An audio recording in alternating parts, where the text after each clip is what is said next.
Hello friends, అందరూ ఎలా ఉన్నారు?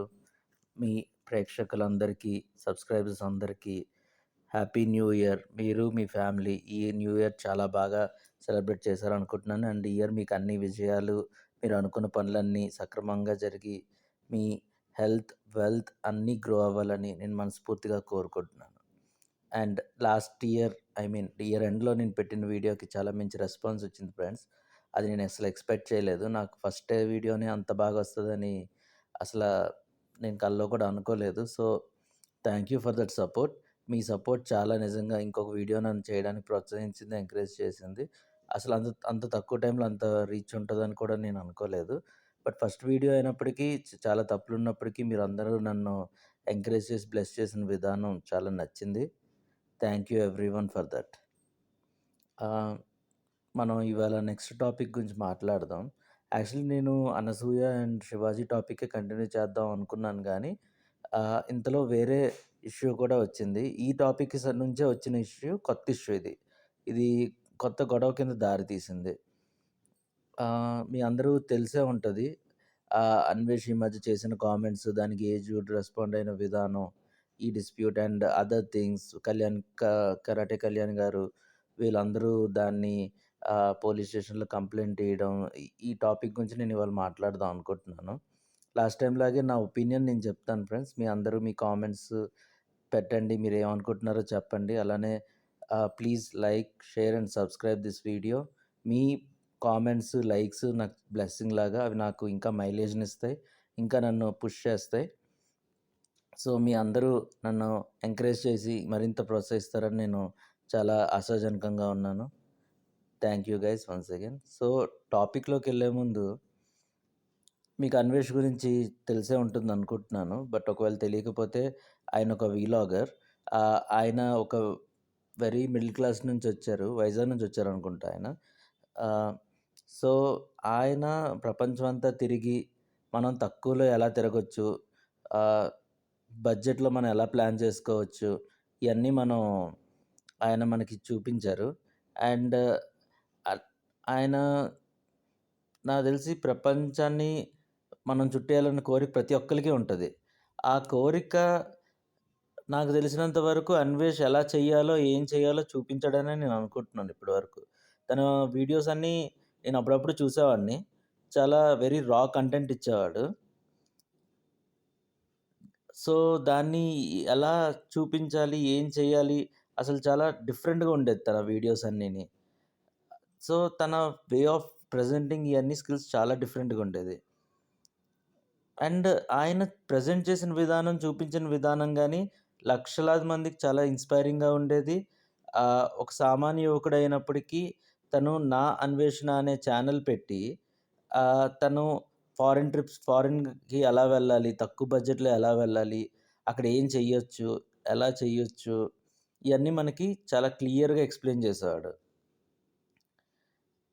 సో, ఇంకా టాపిక్‌లోకి మనం చూసుకునేటట్టయితే, ఈ ప్రపంచం చుట్టేయాలన్న కోరిక నుంచి స్టార్ట్ అయ్యి, ఆయన ఒక వీలాగర్ అయ్యి, చాలా వీడియోస్ పెట్టి, చాలామంది ప్రేక్షకుల్ని మనసుల్ని దోచుకొని, గెలుచుకొని, చాలా బాగా ఎదిగాడాయన. అతను ఒక సామాన్య యువకుడైనప్పటికీ కూడా ఆహ్, చాలా ఉన్నత స్థాయికి చేరాడనే చెప్పాలి. కానీ ఈ మధ్య ఆయన చేసిన కామెంట్స్ గానీ, దైవదూషణ, ఆహ్, సీతమ్మ వారిని అనడం, హనుమంతుల వారిని అనడం, మన మొత్తం హిందూ ధర్మాన్ని, హిందూ కమ్యూనిటీని ఆయన కించపరిచేలా మాట్లాడడం, ఆహ్, ఇంకా ఏజుడ్‌తో డిజిటల్ వార్‌కి ఆయన దిగారు లాస్ట్‌కి. ఎందుకు వాళ్ళిద్దరికీ ఉన్న పర్సనల్ ఇష్యూస్ ఏంటో మనకు తెలీదు గానీ, ఆయన అన్న మాటలకి ఏజుడ్ కౌంటర్ ఇస్తే, అది ఏజుడ్‌కి ఆయన కౌంటర్ ఇచ్చుంటే బావుండేది. అలా కాకుండా ఆయన ఏం చేశారు, మొత్తం ఫ్యామిలీని, వాళ్ళ తమ్ముడిని అందరిని లాగి ఇష్యూని పెద్దది చేశారు. సో, ఇప్పుడది ఎలా అయిపోయిందంటే, ఒక అహంకారానికి, ఆధారాలకు మధ్య జరిగే యుద్ధంలా మారిపోయిందిది మొత్తానికి. వీళ్ళిద్దరూ ఇష్యూ ఎంత పెద్దదయిపోయిందంటే, ఇప్పుడు సోషల్ మీడియాలో మొత్తం దీని గురించే డిబేట్స్ నడుస్తున్నాయి. చాలామంది సబ్‌స్క్రైబర్‌లని కూడా నా అన్వేష్ ఈ క్రమంలో కోల్పోవడం జరిగింది. ఎందుకు ఆయన అంత అలా మాట్లాడారు? మొత్తం ఈ టాపిక్‌లో ఫస్ట్ నుంచి లాస్ట్ వరకు ఏం జరిగిందో ఒకసారి మనం ఫస్ట్ నుంచి టైమ్‌లైన్ ప్రకారంగా ముందు వెళ్దాం. దానికన్నా ముందు ఆహ్, మనం 'అన్వేష్' గురించి ఒక మాట చెప్పుకోవాలి. ఆయన 2020లో ఈ ఛానెల్స్ అన్నీ స్టార్ట్ చేసి నాకు తెలిసి కరోనా తర్వాతే అనుకుంటా if I'm not wrong.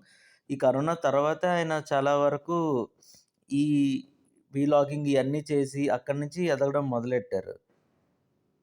So, ఒక విదేశాల్ని మనం ఒక మిడిల్ క్లాస్ పర్సన్స్ ఎలా ఎక్స్‌ప్లోర్ చేయాలో ఆయన కళ్ళకి కట్టినట్టు చూపించాడు. అందుకు ఆయన బాగా మిడిల్ క్లాస్ పీపుల్ మధ్యలో హీరో అయ్యాడు. అంటే ఒక మిడిల్ క్లాస్ పీపుల్ నిజంగా ఆయన వీడియోస్ చూసి చాలామంది ఎళ్లి రావడం, ట్రై చేయడం. అట్‌లీస్ట్ ఆయన చెప్పినంత కాకపోయినా నిజంగా అసలు అవ్వదు, ఇంపాసిబుల్ అనుకున్న సిట్యుయేషన్‌ని కూడా పాసిబిలిటీ చేసుకొని ఫారిన్ టూర్స్ అవి తిరగడం ఇయన్నీ చేయగలిగారు. సో, మిడిల్ క్లాస్ పీపుల్‌లో మంచి హైప్ అన్నీ క్రియేట్ అయ్యాయి ఆయనకి.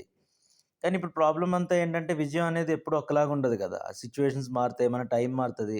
టైం బ్యాడ్ అంతే. ఈ 2026 స్టార్టింగే ఆయన పాపం ఇన్ని సబ్‌స్క్రైబర్‌లు కోల్పోవడం చాలా కష్టపడుతున్నాడాయన. అండ్ నాకు తెలిసి లాస్ట్ ఇయర్ ఆయన బెట్టింగ్ యాప్స్ గురించి చేసిన ఇష్యూస్ ఆయన దాని గురించి ఫైట్ చేసిన విధానం కూడా చాలామంది దాన్ని ఎంకరేజ్ చేశారు, సపోర్ట్ చేశారు. అండ్ ఎంత పెద్ద ఇష్యూస్ వచ్చినా సరే భయపడకుండా ఆయన దాన్ని సక్సెస్‌ఫుల్‌గా చేశారు. అండ్ కొన్ని ఆయన చేసిన కొన్ని నెలల తర్వాత ఇండియన్ గవర్నమెంట్ కూడా బెట్టింగ్ యాప్స్‌ని మొత్తం బ్యాన్ చేసి, సో, ఆయన ఆ టైంలో ఇది మన విజయం ఇయన్నీ అని చెప్పి మాట్లాడిన సందర్భాలున్నాయి. అయితే ఈ సక్సెస్ అంతా ఆయనకేమైందంటే తన ప్రవర్తనలో చాలా మార్పొచ్చిందనే చెప్పాలి. ఆయన స్టార్టింగ్ వీడియోస్ చాలా పొలైట్‌గా, డీసెంట్‌గా ఉండేవి. స్లోగా ఆయనేంటి దాన్ని వ్యంగ్యంగా మాట్లాడడం, హేళనగా మాట్లాడడం ఇయన్నీ స్టార్ట్ చేశారు. ఇవన్నీ ఎవరైతే తన సబ్‌స్క్రైబర్స్ ఉంటారో ఆర్ ఆడియన్స్ ఉంటారో ఇవన్నీ వాళ్ళు అబ్జర్వ్ చేయడం స్టార్ట్ చేశారు.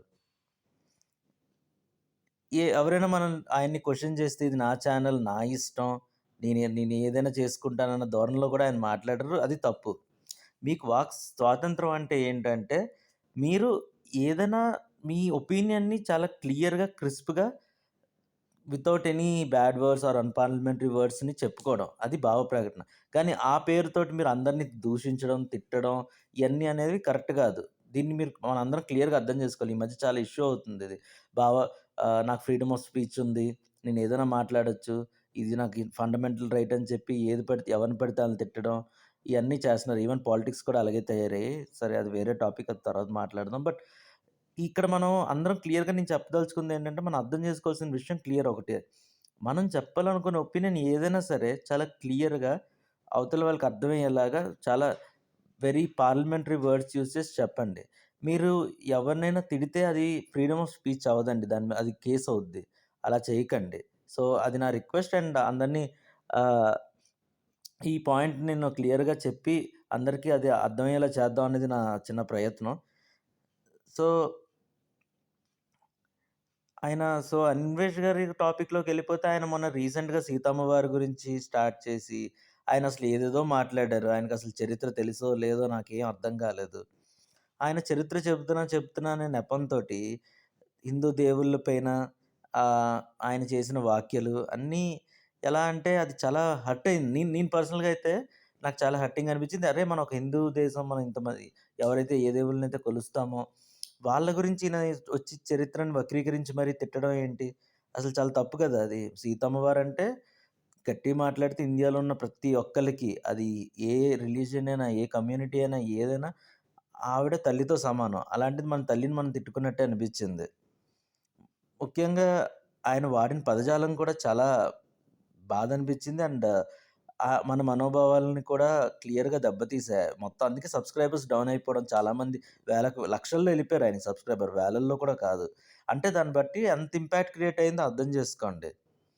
అండ్ దీని గురించి డిఫరెంట్ పీపుల్ ఆహ్, వచ్చి పోలీస్ స్టేషన్‌లో కంప్లెయింట్ ఇవ్వడం 'కరాటి కళ్యాణ్' గారు అవ్వచ్చు గానీ, చాలామంది ఆయన కమ్యూనిటీ ఆయన ఆయన ఛానెల్ మీద కూడా అపీల్ చేయడం, చాలా స్ట్రైక్స్ కూడా వచ్చాయని నేను విన్నాను. మరి ఎంతవరకు నిజమో నాకు దానికి సంబంధించిన క్రెడిబుల్ ఇన్ఫర్మేషన్ లేదు గానీ, ఇంకొక స్ట్రైక్ వస్తే పోతదని సోషల్ మీడియాలో నేను చదివాను. ఇప్పుడు ఆయన ఇయన్నీ మాట్లాడారు కదా! ఇయన్నీ ఫారెన్‌లో నుండి మాట్లాడడం గాదు. ఆయన ఇండియాకొచ్చి ఇక్కడ లీగల్ ఇక్కడ మీడియా ముందు ఇది మాట్లాడి, అప్పుడు ఆ లీగల్ సిస్టమ్స్ అన్నిటిని ఫేస్ చేస్తే, అప్పుడు ఆయన చెప్పింది రైటా, రాంగా అనేదొస్తది. ఎక్కడో ఫారిన్‌లో ఉండి ఏ ఆయన చరిత్ర తెలుసుకోకుండా దాని గురించి ఇష్టం వచ్చినట్టు మాట్లాడడం అనేది కూడా కరెక్ట్ కాదు. ఇంకొక విషయం, ఈ వివాదం మొత్తానికి అత్యంత కీలకమైన ఘట్టం ఆయన మాట్లాడిన తర్వాత అంత ఇష్యూస్ అవి జరిగిన తర్వాత సోషల్ మీడియా ప్రెషర్ అయ్యుండొచ్చు. లేకపోతే నార్మల్లీ నేను ఏజూడ్ ఛానెల్ కూడా బాగా ఫాలో అవుతాను. అండ్ ఆయన చెప్పేవి కూడా చాలా వింటాను. ఆయన కూడా ఈ అన్వేష్ చెప్పిన దానికి ప్రతిస్పందిస్తూ ఆహ్, తన వీడియోలో ఆహ్, మన చ ఐ మీన్ ఇప్పుడు చెప్పాను కదా! తప్పుడు చరిత్ర గురించి మాట్లాడాడు అన్వేష్ అని. ఆయనకు ఏజుడ్ కూడా అదే పాయింట్‌ని హైలైట్ చేస్తూ క్లియర్‌గా చెప్పారు. మీరు మాట్లాడింది తప్పు. క్షమాపణలు చెప్పండి అని. దీనికి ఆయన అన్వేష్ కూడా ఆహ్, సారీ ఆయన సారీ స్టేట్‌మెంట్ చెప్పినప్పటికీ ఏజుడ్‌తో కూడా అలాగే బిహేవ్ చేసుంటే డీసెంట్‌గా ఉండేది. క్లోజ్ అయిపోయేది. ఆయన అలా చేయలేదు. ఆయన అడిగిన దానికి కాకుండా వేరే వాటి టాపిక్స్ ఎత్తడం, ఆయన ఏజ్డ్ ఫ్యామిలీ గురించి మాట్లాడడం, వాళ్ళ తమ్ముడి విషయం టాపిక్ తేడం, ఇయన్నీ ఎలా అయిపోయిందంటే ఆయన దగ్గర ఆన్సర్ లేక వేరే టాపిక్‌ని డైవర్ట్ చేయడానికి వాళ్ళ ఫ్యామిలీ పాత విషయాలన్నీ తవ్వారు అని నాకు పర్సనల్‌గా అనిపించింది. అండ్ వాళ్ళ తమ్ముడికి ఏదైతే ఉందో తను ఇండియాలో ఉన్నాడు. తనది లీగల్‌గా ఇష్యూ నడుస్తుంది. అండ్ తమ్ముడు చేసిన శిక్షకి అన్నని బలి చేయడం ఎందుకు? నాకు అర్థం కాలేదు ఈ పాయింట్ అసల. వాళ్ళ అన్న మొత్తం ఏదో తను ఒక ఛానెల్ పెట్టుకొని జనాల్ని నాలెడ్జ్‌ని పెంచుతూ, తనకు తెలిసిన విషయాలని నలుగురికి చెప్తూ, తన ఛానెల్ తను నడుపుకున్నాడు. అండ్ తను అన్నదేంటి? "నువ్వు చెప్పింది తప్పు. నువ్వు సీతమ్మ వారిని అనకూడదు. నువ్వు అన్నవి చిన్న విషయాలు కాదు. నువ్వు సీతమ్మ వారిని అన్నప్పుడు నిన్ను ఖచ్చితంగా తిట్టే హక్కు నువ్వు వేరే వాళ్ళకిచ్చినట్టే. అది ఎందుకు నువ్వు అర్థం చేసుకోవట్లేదు అన్వేష్? అది నాకు అర్థం కాలే." సరే. ఇప్పుడు ఏజుడ్ గారన్నది కూడా కరెక్టే గదండీ. లైక్ నా తమ్ముడి దాంట్లో నన్నెందుకు లాగుతున్నావు? తమ్ముడు చేసిన తప్పుకి అన్నకెందుకు ఈ శిక్ష అనే ప్రశ్న ఆయన చాలా గట్టిగా అడిగారు. అది కరెక్ట్‌గా కూడా అడిగారాయన. దీనివల్ల అన్వేష ఇరకాటంలో మళ్ళీ పడ్డాడు. తమ్ముడు చేసిన తప్పుకి అన్నని బాధ్యుడిని చేయాలని ట్రై చేయడం నాకు తెలిసి అన్వేష్ చేసిన బిగ్గెస్ట్ మిస్టేక్. అందులో అనుమానాలే లేవు. అది మీరేమనుకుంటున్నారో కూడా మీ కామెంట్స్ రూపంలో చెప్పండి ఫ్రెండ్స్. అసల ఈ మొత్తం దాంట్లో నాకు తెలుసు ఆల్రెడీ అన్వేష్ మీదే మీ అందరూ ఫైర్‌గా ఉన్నారు. ఎందుకంటే ఆహ్, మన దేవుళ్ళని తిట్టారు, హిందూ మతాన్ని తిట్టారు ఇయన్నీ అని. కానీ అసల there will always be 2 sides of the coin. మీరసలు ఏమనుకుంటున్నారు? మీ ఒపీనియన్స్ కూడా మీ కామెంట్స్‌లో పెట్టండి. అట్లనే ఏజుడ్ చెప్పిన దాంట్లో ఎంతవరకు రైట్ ఉంది, రాంగ్ ఉందనేది కూడా మీరు పెట్టండి. ఇంకొక ఇంట్రెస్టింగ్ థింగ్ ఏంటంటే, ఏజుడ్ గారికి కూడా ఏమైందో నాకు అర్థం కాలే. ఓ వీడియో చేశారు. వెంటనే డౌన్ చేశారు దాన్ని. తీసేశారు. అసలా చేయడం ఎందుకు, తీసేయడం ఎందుకో నాకు అర్థం కాలే. అంటే భయపడ్డారా? లేకపోతే ఏదైనా పర్సనల్ ఇష్యూనా నాకు తెలీదు. బట్ ఇవాళ ఇంకో వీడియో కూడా వచ్చినట్టుంది. అది కూడా ఇందాకలే నేను చూడడం జరిగింది. అక్కడ కూడా క్లియర్‌గా చెప్పారు. మీరు ఆహ్, ఆంజనేయ స్వామి మాలేసిన దానికి కూడా కించపరిచేలా ఆయన మాట్లాడారు. అన్వేష్ అనే అతను ఏదో సమ్ కలర్ గురించి, బత్తాయి అనే కలర్ గురించి హేళనగా మాట్లాడారు. అది కూడా తప్పండి. మనం ఒక మాల ఇయన్నీ ఏంటంటే, మన సంస్కృతిలో ఒక భాగం. దాన్ని మనం గౌరవించాలి. మనం ఆ సంస్కృతి నుంచే ఎళ్ళినప్పుడు ఏ దేశాలైనా నువ్వు తిరుగు గాని, మనం ఎక్కడి నుంచొచ్చాం అనేది మనం మర్చిపోకూడదు. అది చేసి నువ్వు చాలా పెద్ద తప్పు చేశావని నేను అనుకుంటున్నాను అన్వేష్. అన్వేష్ ప్రయాణం ఇప్పటి వరకు ఒక సక్సెస్ స్టోరీలా మొదలైంది గానీ, నాకు తెలిసి ఈ వివాదాలన్నిటి వల్ల అది అయోమయంగా మారడమే కాదు, నాశనం అయిపోయేటట్టుంది. ఒక వ్యక్తి దగ్గర ఇందాక నేను చెప్పినట్టు విజ్ఞానం ఉండొచ్చు. గానీ వినయం లేకపోతే ఆ విజ్ఞానం ఎందుకు పనికిరాదు. ఆహ్, ఏజుడ్ వంటి వారు కూడా వారిని ప్రశ్నించి సోషల్ మీడియాలో ఇప్పుడు ఇరకాటంలో పెట్టి, తను తను అన్నదాన్ని కూడా కరెక్ట్‌గా తను డిఫెండ్ చేసుకోలేక ఇవాళ అన్వేష్ చాలా ఇబ్బందులు పడుతున్నాడు. మళ్ళీ అన్వేష్ తన పాత తప్పులన్నీ ఒప్పుకొని, తను చేసిన పొరపాట్లను సరిదిద్దుకొని మారతాడా? లేక మారడా? ఇలాగే కంటిన్యూ అవుతాడా? తను అంటే ఒకసారి ఏదైనా మాట్లాడేసి ఆర్ ఎలాగుంటదంటే మాట్లాడేసి సారీ చెప్తే తన్నేసి సారీ చెప్పినట్టే ఉంటది. నువ్వు మాట్లాడేసి సారీ చెప్పడం ఎందుకో నాకర్థం కాదు. నువ్వసలు మాట్లాడినప్పుడే మనం జాగ్రత్తగా మాట్లాడాలి. ఒక కమ్యూనిటీని మనం మాట్లాడుతున్నాం అన్నప్పుడు ఇంకా జాగ్రత్తగుండాలి. అండ్ నీకింతమంది ఫాలో అవుతున్నారు అంటే నువ్వొక ఇన్‌స్పిరేషన్ చాలా మందికి. కానీ నువ్వు ఒక పబ్లిక్ ప్లాట్‌ఫార్మ్ ఉంది. నా ఛానెల్ నా ఇష్టం అన్న ధోరణిలో బిహేవ్ చేయడం వల్ల ఇవాళ ఏమైంది? అందరూ జనాలు నిన్ను తిట్టడం మొదలెట్టారు. అండ్ నువ్వు ఒక వ్యక్తి నిన్నొక ప్రశ్నిస్తే ఆ వ్యక్తి ఫ్యామిలీ మీదకెళ్ళిపోతావా? తప్పు కదా! అలా చేయకూడదని నేను అనుకుంటున్నాను. అండ్ ఇది జస్ట్ నా ఒపీనియన్ మాత్రమే. బట్ మీ మీ అభిప్రాయాలు అన్నీ ఈ కామెంట్స్ రూపంలో చెప్పండి ఫ్రెండ్స్. అట్లానే ఇందులో మీరు ఏమనుకుంటున్నారు? నేను చెప్పిన దాంట్లో కూడా తప్పులేమైనా ఉంటే దయచేసి నా దృష్టికి తీసుకురండి. నేను ఎప్పుడూ నేను మారడానికే చూస్తాను. బట్ మీ కామెంట్స్ చెప్పడం కూడా చాలా ఇంపార్టెంట్. ఎందుకంటే మీ వాయిస్ రైజ్ చేయడం కూడా చాలా ఇంపార్టెంట్. ఇది మన ఒక్కలి సమస్య కాదు. ఇది దేశ సమగ్రతకి సంబంధించిన సమస్య. మన హిందూ సమగ్రతకు సంబంధించిన సమస్య. ఎందుకంటే రేపొద్దున్న ఇది విని వేరే వాళ్ళు మీ వాళ్ళకే క్లారిటీ లేదు మీ హిస్టరీ మీద అని అన్నారనుకోండి. అప్పుడేం చేస్తాం? అందుకే ఇది మన దేశం అనేది హిందుత్వం మీద నిలబడింది. దాని మీద నిర్మించబడింది. ఎందుకంటే మెజారిటీ కమ్యూనిటీ ఇక్కడ మనమే. అండ్ మన హిందూ ధర్మం గూడా ఒక ధర్మం. మనది మతం గూడా కాదు. ఒక ధర్మం అది. ఆ ధర్మాన్ని కూడా వీళ్ళు ఇవాళ ప్రశ్నించే స్థాయికి ఆ కామెంట్స్ ఉన్నాయి. అది చాలా బాధాకరమైన విషయం ఇవాళ. సో, అందుకే మీ అందరూ మీ కామెంట్స్ లో పెట్టి మీ వాయిస్‌ని వినిపించండి. అలానే మీ లైక్‌లు, సబ్‌స్క్రైబుల ద్వారా మన హిందూ మతాన్ని మనం ఎంత సమర్థిస్తాం, ఎంత సపోర్ట్ చేస్తాం అనేది చూపియండి. అవతల వాళ్ళకి కూడా ఇంకొకసారి మన హిందూ మతాన్ని గురించి మాట్లాడినప్పుడు వెన్నులో వణుకు పుట్టాలి. అంటే ఎవరో ఒకళ్ళొచ్చి కామెంట్ చేయకూడదు మన దాని గురించి. సో, జై హింద్, జై Bharat. Thanks for everything guys. Please like, share and subscribe. Thank you everyone.